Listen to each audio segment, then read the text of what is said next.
Readings taken from Isaiah chapter 40, reading verses 28 to 31. Do you not know? Have you not heard? The Lord is the everlasting God, the creator of the ends of the earth. He will not grow tired or weary, and his understanding no one can fathom. He gives strength to the weary and increases the power of the weak.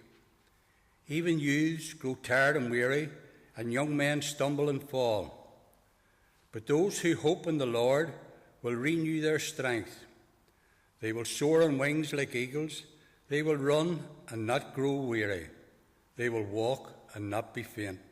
Amen.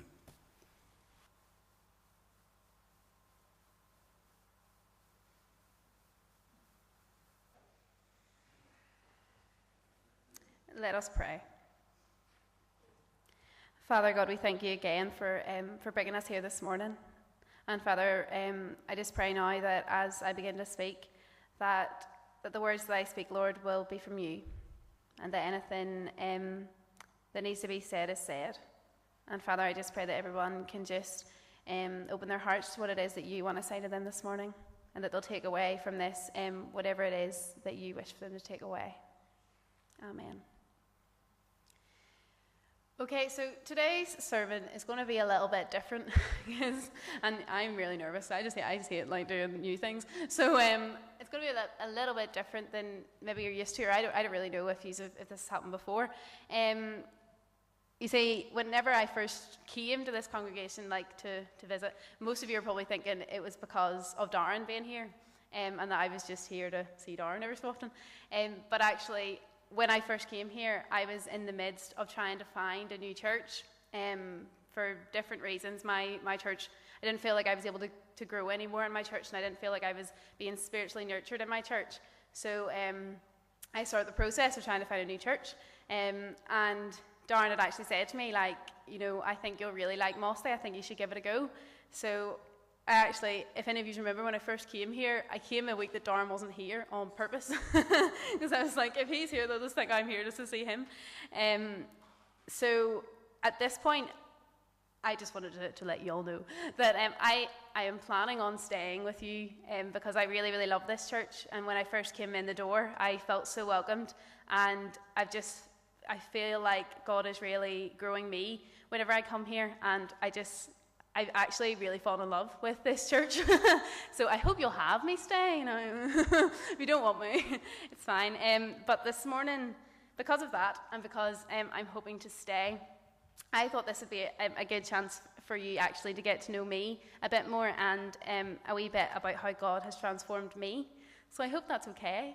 I don't know. I did a lay witness weekend, like, a few months ago, and I found along my journey as well that when people tell their stories, you can often get an awful lot out of who God is from that, because you see how God has transformed a certain individual and how he works in other people's lives. So I found that I can actually take a lot away from someone else's story, and I really hope that you guys can too, and that you don't find it too boring.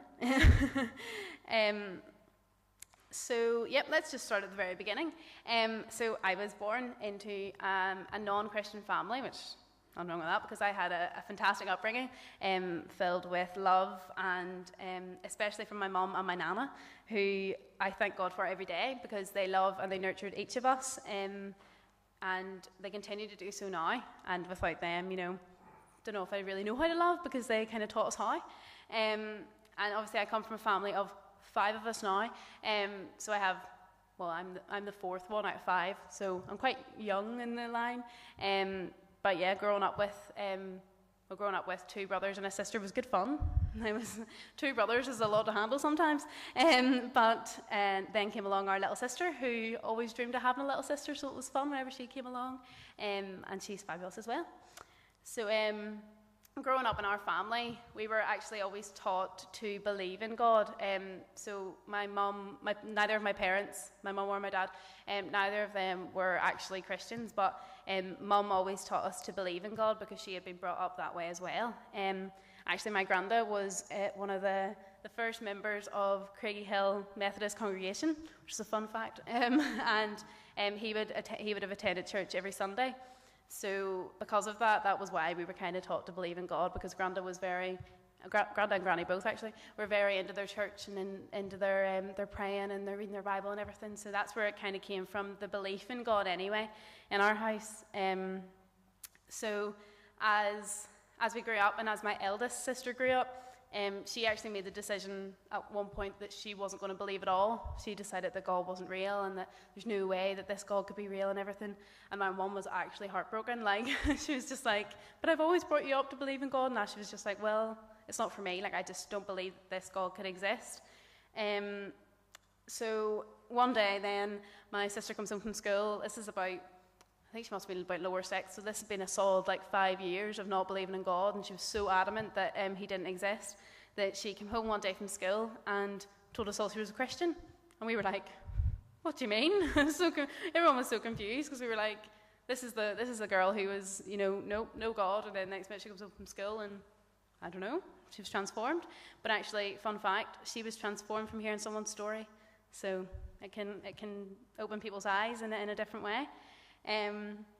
So naturally, when my sister became a Christian, I was only about 11, and I didn't know what being a Christian meant. I was kind of like, I don't understand what this is all about. So my sister actually took me and Darren up to her room one night and was explaining to us what being a Christian meant, and like what it involved and what you were supposed to do and all this. And it was that night that I decided that I would like to become a Christian. I just felt, when listening to what it was really touching my heart, and I felt like God was calling me at that point. Darren, however, ran out of the room and was like, nope, not for me. And then a couple of years later, look at him now. So yeah, it's funny stories all around. So that was whenever I first gave my life to Christ. Although you're probably thinking, that's a story of transformation at the age of 11. She came to God, so there couldn't be much else to it. Now, part of me wishes I could stand in front of you right now and say, oh, see, from the age of 11, I've been the perfect person. Like, I haven't done anything wrong. I haven't strayed from God. I've been, consistent in my faith and everything. I wish I could say that, but it's not quite as easy as that. So at the age of 11, obviously, as you begin to grow up, life only becomes more complicated. I moved on to secondary school, so I was still in primary school whenever I first made the decision. So I moved on to secondary school, and I seemed to make friends quite easily. I was quite an outgoing person, which I don't know if you can tell that or not, but I'm usually kind of like, I could have a conversation with anyone. I like talking. So I was quite outgoing, and I always wanted to be the joker, and sarcasm and laughter is how I got through my days in school. So I tended to make friends quite easily anyway. But as secondary school progressed, things just got more and more complicated as it goes. For me as an individual, I ended up finding it hard to keep friends. So I was good at making friends, but maybe not so good at keeping friends. I was and still am, a very soft person. So anyone who wants to hurt me can probably do it very easily. You could actually look at me the wrong way and I'll start crying or something. And that's just the way I am, just a very soft person. I think I get that from my mum. So I was never one to stand up for myself. So if anything were to come my way, I would just let anyone talk to me the way they wanted to talk to me, kind of thing. I would never sit up for myself, and I would have never went out of my way to say anything that would be hurtful to someone else. But when I got to about third year, this is when I decided that I actually was fed up of not being able to keep friends and just wanted people to like me. Probably not the best decision I've ever made, but I decided that this is the time that I just want people to like me, so I'll just do whatever it takes for people to like me. So when about the summer going into fourth year, I think, I started doing ridiculous things and attending all the parties and everything, and I turned into someone that I didn't even really recognize anymore, because I wanted people to like me. I was just so fed up of making these friends and getting close to someone and then losing them, that I just thought, right, okay, if I just go ahead and do what everyone else is doing, then I'll be able to keep friends, and I'll be able to keep a solid friendship going.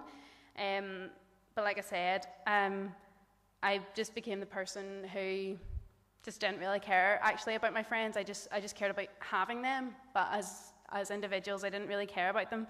And I became a person that I really didn't like. When I when I got to the point of actually taking a step back and looking at myself. I was a person now that just did silly things just in order to have a friend, which just wasn't me at all. So the summer going into, I think it was going into 5th year. Yeah, it was about going into 5th year. I went to Castlewellan Holiday Week. Now, this is something you'll learn about me, is that I love Castlewellan Holiday Week, like genuinely my favourite week of the year, and I would go to it, like, I would actually live there all year round. I assume you all know what Castlewellan is? Yeah? Yeah? Okay. So yeah, Castlewellan Holiday Week, great, brilliant. If you ever have the chance to go, if you haven't been, you should go.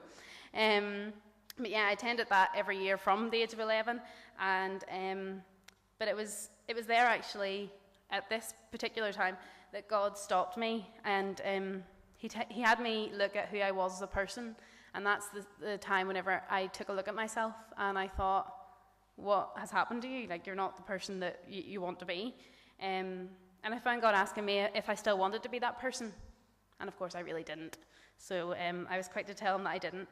So that week, I took a look at myself as an individual, and I actually took myself away from a lot of the, all the crack that happens down there, and just spent a lot of time as an individual alone with God. And through that week, that was God's real first transformation in me, I think, because he had me look at who I was as a person, and he taught me to be kind, and he taught me to love others, and he taught me to respect myself and respect who I am as his child, and he taught me that it didn't matter about other people, and that his love was bigger than all of the things that I thought were the most important things in the world. So that was probably when, like I said, my first transformation from God, and it's one that I look back and think, well, if it wasn't for that transformation, I don't think I'd be standing here right now. So as time progressed from there, I did better in 5th year. I passed my GCSEs, which was an absolute miracle. Like, me and my mum were sitting outside the school, and we actually thought I was going to fail my GCSEs. Not very academic, so I'm more of a doer than a writing things down and stuff. But then I passed my GCSEs, and I went back to school to study my A-levels. And it was at this point that I made the decision to become a local preacher. Still in training, may I add, I'm not actually a local preacher, I'm still getting through those assignments. And that was a call, actually, that I genuinely never thought that I would have. Like I said before, I love to talk. So Darren had always said to me, like, oh, you're going to be a local preacher. And I was like, no, I'm not. I was like, I'll not be standing up and giving talks in front of people. That didn't last very long. So I studied for my local preachers along with my AS levels. So that was fun. It was a good year. I really enjoyed, actually, the faith and worship course. And I think in that class alone, I was obviously the youngest in it, and I learned a lot from a lot of older people around me who were a lot more wise than I am.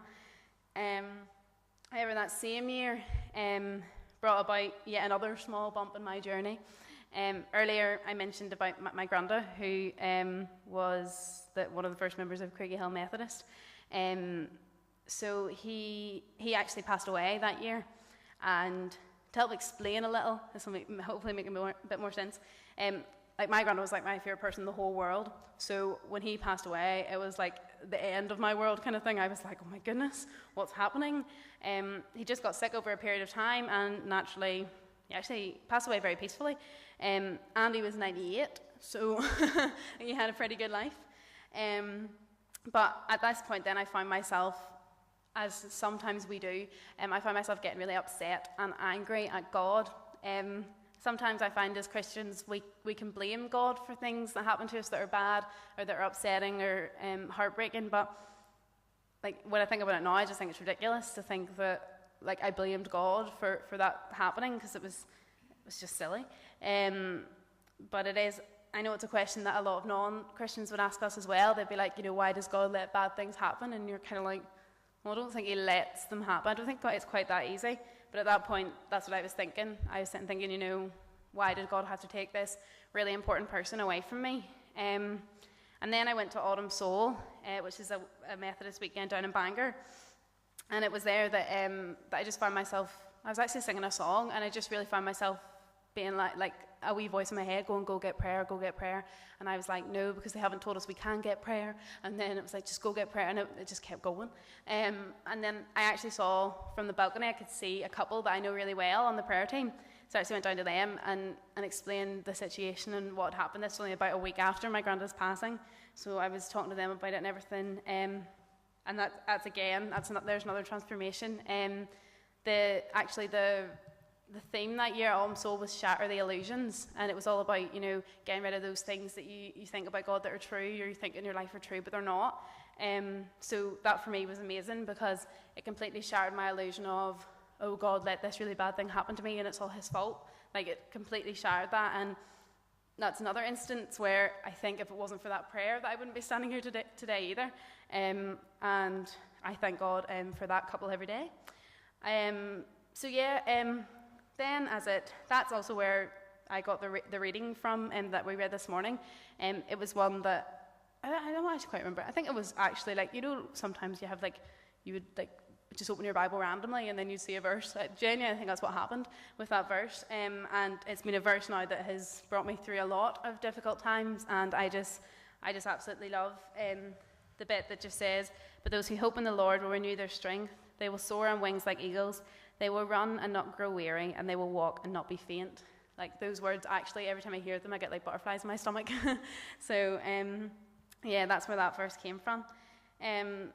So then, as time progressed from there, I attended church. I was still studying to be a local preacher, and this is in lower sixth. So then upper sixth came and did my A-levels, and that was all grand.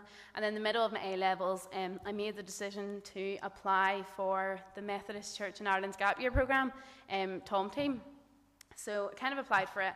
I've known Tom Team since I was about 11, because we had them in my home church for like ages, but then never really thought that it would be what I would like to do. My mum's very against year outs. She doesn't believe in them. She thinks that you go straight to university, you get your degree, and if you want a year out then, you take one.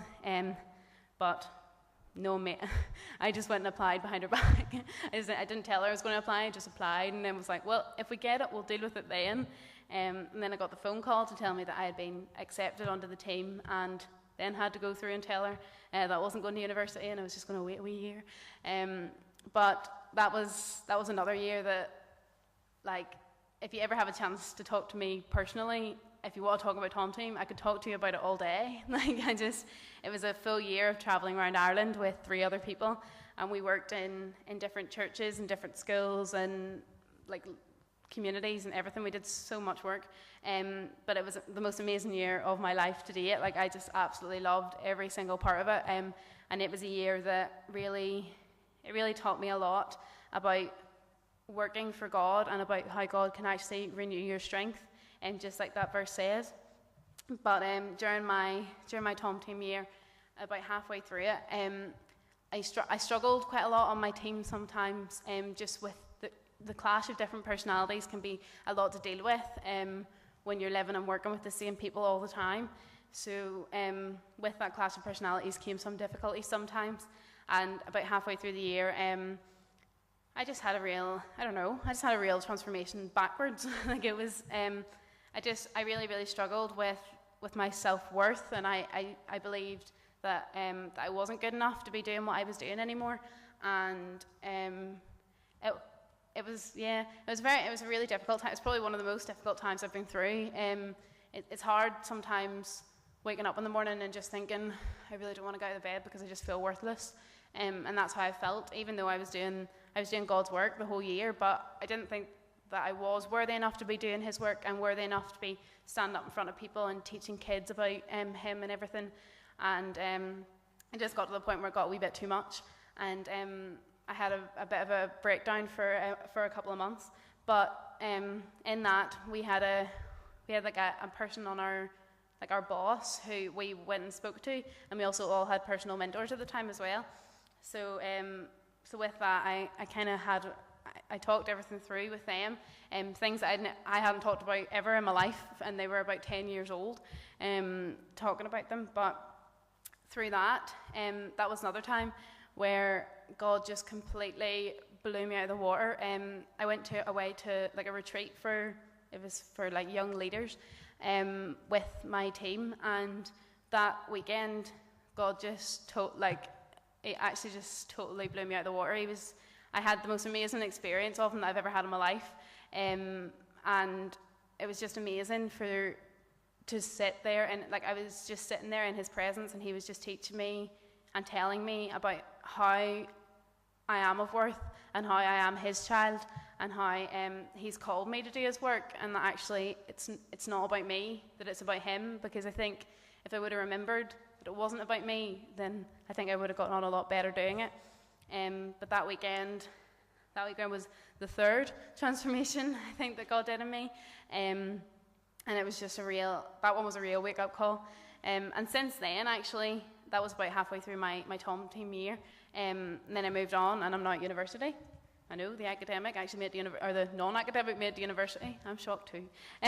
But ever since then, me and God have had a really great journey, and I know together that we're going strong, and I think that's all I could really ask for, is to have an amazing relationship with God. And at the minute, we're very good, and we spend a lot of time together, which is really nice as well.